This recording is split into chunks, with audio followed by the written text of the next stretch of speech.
ಪುರಸಭೆ ಅಧಿಕಾರಿಗಳ ನಿರ್ಲಕ್ಷ್ಯತೆಯ ನಡೆ, ಶಾಸಕರ ಎಚ್ಚರಿಕೆಗೆ ಇಲ್ಲವಾಯ್ತಾ ಕಿಂಚಿತ್ತೂ ಕಿಮ್ಮತ್ತು.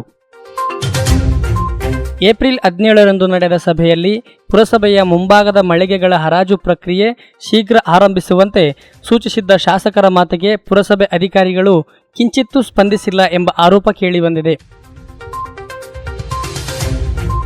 ಕಳೆದ ತಿಂಗಳು ಏಪ್ರಿಲ್ 17ರಂದು ಸಹಾಯಕ ಆಯುಕ್ತರ ಸಮ್ಮುಖದಲ್ಲಿ ಪುರಸಭೆಯಲ್ಲಿ ನಡೆದ ಸಿಬ್ಬಂದಿಗಳ ಸಭೆಯಲ್ಲಿ ಶಾಸಕರು ಪುರಸಭೆಯ ಮುಂಭಾಗದಲ್ಲಿರುವ ಮಳಿಗೆಗಳನ್ನು ವ್ಯಾಪಾರಸ್ಥರ ಅನುಕೂಲಕ್ಕಾಗಿ ತಕ್ಷಣವೇ ಸ್ವಚ್ಛಗೊಳಿಸಿ ಹರಾಜು ಪ್ರಕ್ರಿಯೆ ಆರಂಭಿಸಲು ಸೂಚನೆ ನೀಡಿದ್ದರು. ಇಲ್ಲವಾದಲ್ಲಿ ಕಠಿಣ ಕ್ರಮ ಕೈಗೊಳ್ಳುವುದಾಗಿ ಸಭೆಯಲ್ಲೇ ಎಚ್ಚರಿಕೆ ನೀಡಿದ್ದರು.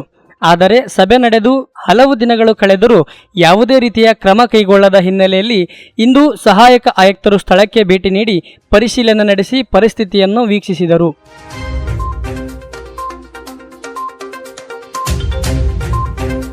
ಪರಿಶೀಲನಾ ವೇಳೆ ಮಳಿಗೆಗಳ ಸ್ವಚ್ಛತಾ ಕಾರ್ಯ ಇನ್ನೂ ಆರಂಭವಾಗದೇ ಇರುವುದು ಬೆಳಕಿಗೆ ಬಂದಿದ್ದು, ಪುರಸಭೆ ಅಧಿಕಾರಿಗಳ ನಿರ್ಲಕ್ಷ್ಯ ಸ್ಪಷ್ಟವಾಗಿ ಗೋಚರಿಸಿತ್ತು. ಶಾಸಕರ ಸೂಚನೆಗೆ ಯಾವುದೇ ಮಹತ್ವ ನೀಡದಿರುವುದು ಅಧಿಕಾರಿಗಳ ನಿರ್ಲಕ್ಷ್ಯವನ್ನು ತೋರಿಸುತ್ತದೆ ಎಂಬ ಅಭಿಪ್ರಾಯ ಸಾರ್ವಜನಿಕರ ವಲಯದಲ್ಲಿ ಕೇಳಿಬರುತ್ತಿದೆ.